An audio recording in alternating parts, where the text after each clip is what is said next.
Hi and welcome to this week's video.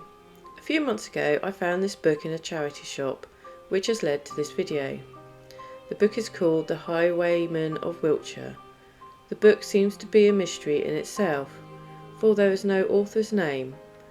The copy I have is from E&W Books Publishing Limited 1970, but there is a note in this book that says it's the edition that was released by N.B. Randall Marketplace Devices in 1845.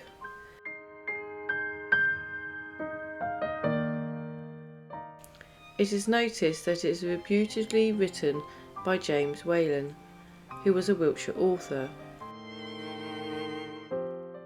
The word highwayman is thought to have entered the English language in 1617. Highwaymen were criminals who operated on highways in the 17th and 18th century in England, but became a term after the English Civil War, when outlawed pistol-owning royalist officers, unskilled in trade and unable to find work, sought means of supporting themselves by robbery on the high roads.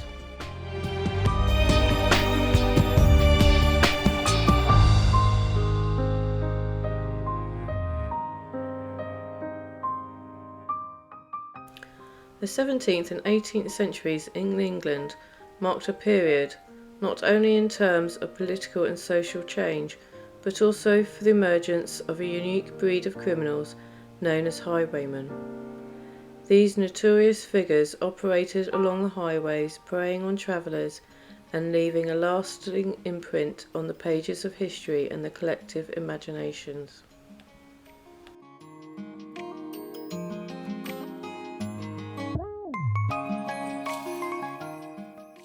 They were notorious for robbing travellers, particularly those using major roads.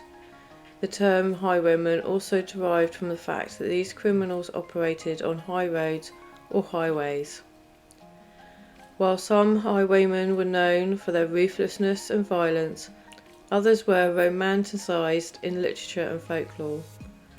Highwaymen targeted travellers including merchants, nobles, and anyone carrying valuable goods.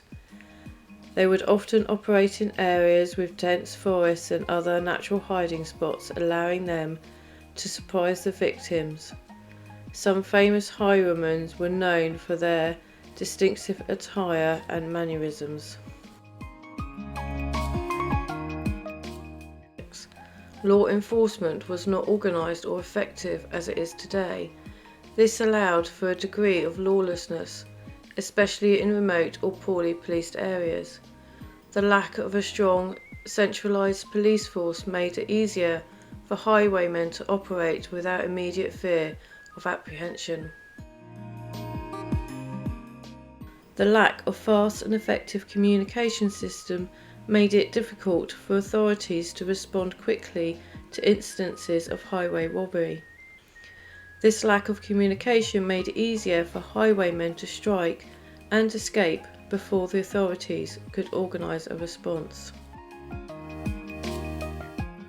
Highwaymen were typically armed with pistols and swords and other weapons. They would use horses to quickly approach and escape from their targets. Moreover, what they wore as highwaymen played a crucial role in shaping their mystique. Clad in flamboyant clothing, with masks concealing their identity, they protected an image that blended danger with intrigue. This, theoretically, whether rooted in reality or establishment for effect, contributed to the enduring fascination of these criminals. Or in the case of the Cheryl Hill Gang of Wiltshire, who were a notorious group of highwaymen who operated in the 18th century on the London to Bath Road, which passed through the village of Cheryl Hill. They were noted for their robbery techniques for attacking the carriages of rich Londoners while completely naked, therefore shocking passengers into handing over their money and also making it harder to identify them.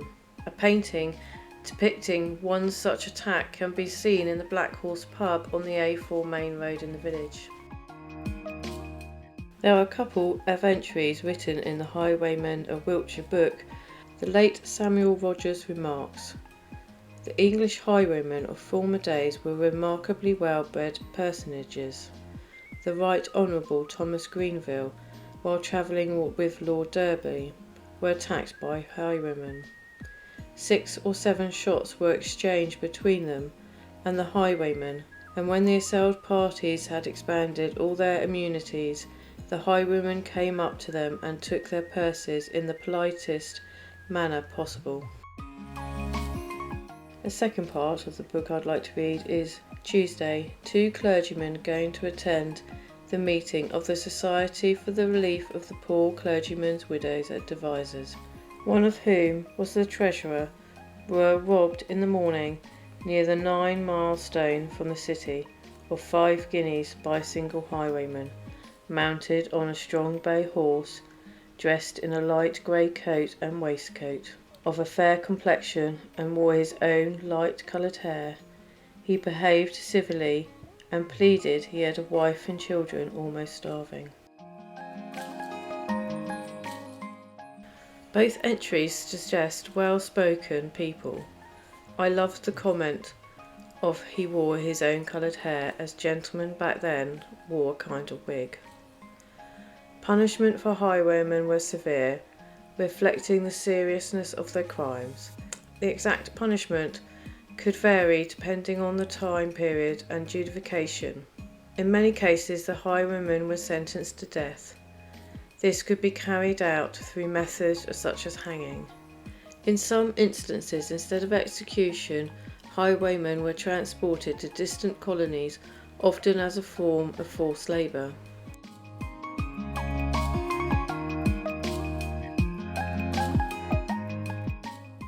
The last highwayman to be hung is that of James Snooks, who was born in Hungerford, Wiltshire. James was a highwayman for many years, and it seems he was always on the run.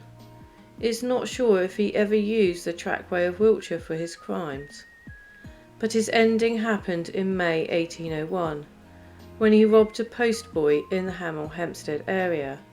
James then fled to London. A poster was put out for wanted and a £300 reward. Soon James was captured and sentenced to death. In 1802 James was hanged and buried at Boxmoor, and it is said that thousands of people came to witness his hanging. There is in fact a white stone marker on the common for James Snooks. On Snooks' grave bears the name Robert, possibly deriving from Robber Snooks.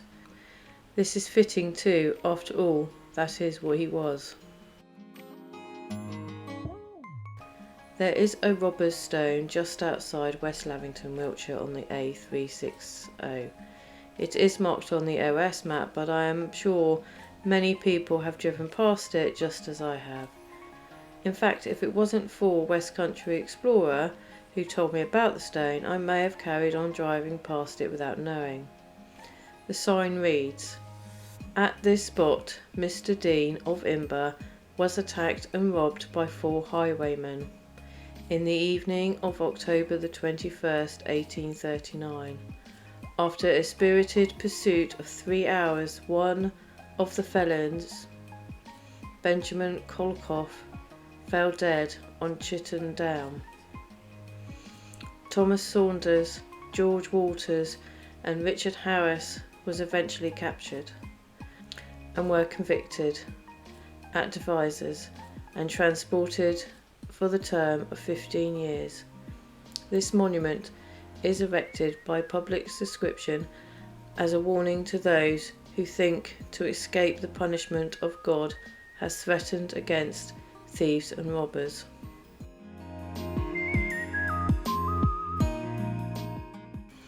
Wiltshire did have some well-known highwaymen in the 18th century, and even one of the very few highwaywomen. The best known was Thomas Boulter, who had been likened to Dick Turpin and was also known as an adventurer and a compassionate man. Boulter was the son of a miller near Devizes, who was well known as a rogue and a thief. Thomas was born about 1748. It is unsure when he started his time as a highwayman, but by 1775 there was a reward over his head for £40. At first Thomas stayed in Hampshire and Wiltshire area to commit his crimes, then between Bath and Bristol. He rode his horses at such speed that he got the nickname the Flying Highwayman. Thomas then headed north and was captured and sentenced to death at York. He received a pardon on condition that he enters the King's service, and he joined a regiment at York. Thomas deserted after 6 days and made his way back to Bristol, where he entered into a partnership with James Caldwell, an alehouse keeper. They committed robberies throughout England, including many in Wiltshire. There are a great couple of entries in the Highwaymen of Wiltshire book. The first entry, we hear there is already a subscribed £20 at Devizes towards a reward for apprehending Bolton, the noted highwayman who has committed so many robberies on the plain and other places in this neighbourhood. It then goes on to say, Devizes, 10th of January 1778. Whereas divers robberies have been lately committed on the road from Devizes to Salisbury, and also near the town of Devizes, it is strongly suspected that one at Bolton and his accomplice are the persons concerned in these robberies. A reward of 30 guineas is offered for apprehending and bringing justice to this Bolton, and 10 guineas for his accomplice, over and above the reward allowed by the Act of Parliament, to be paid on conviction at the Bank of Devizes. If either of these persons are taken in any distant part of the country, reasonable charges will also be allowed. Bolter is about 5 feet 11 inches high, stout made, light hair, crooked nose, brownish complexion, and about 30 years of age. His accomplice, about 5 feet 9 inches high, thin made, long favoured, black hair, and is said to be about 35 years of age. The pair were captured eventually, selling their spoils in Birmingham. Thomas managed to escape from prison, but he was recaptured at Bridport, and both he and Caldwell were sentenced to death at Winchester. They both hung on the 19th of August 1778. Other highwaymen were Bliss, who was hanged at Salisbury in 1695, James Whitney, hanged at Smithfield in 1693, William Pierce of Cricklade, hanged at Salisbury in 1783. The highwaywoman was Mary Sandal of Baverstock, who, aged 24, dressed as a man. She was soon apprehended, and although there was some feeling in that the robbery was a joke, she was sentenced to death. As society progressed, turnpike roads were developed, a more organised police force was established, and improvements in communications allowed quicker response time to criminal activities. The era of the highwaymen gradually waned as the risk associated with their pursuits increased. The British highwaymen, with their audacity and criminal prowess, occupy a fascinating chapter in our history. While their deeds were often brutal and their impact on society was far from positive, their legacy endures in literature and folklore. We bid farewell to the intriguing tales of the highwaymen who once roamed these roads with a daring spirit. Their stories, a blend of danger and romance, continue to echo through the pages of history. Just as the highwaymen's era comes to an end, so does our journey through their captivating tales but the roads they once ruled still stretch out before us, connecting the past to the present. So as we turn off the dusty paths of the past, back onto the well-lit highways of today, let us not forget the highwaymen, the rogues of the road, who left an indelible mark on history.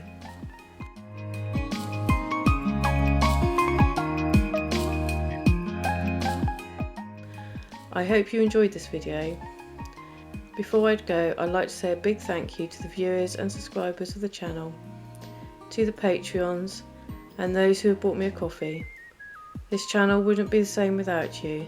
Your support has made it all worthwhile, and I'm grateful beyond words. So if you're new here, don't forget to give it a thumbs up, subscribe to my channel for more content like this. Also, click that notification bell so you'll never miss an update. Until the next time, stay safe.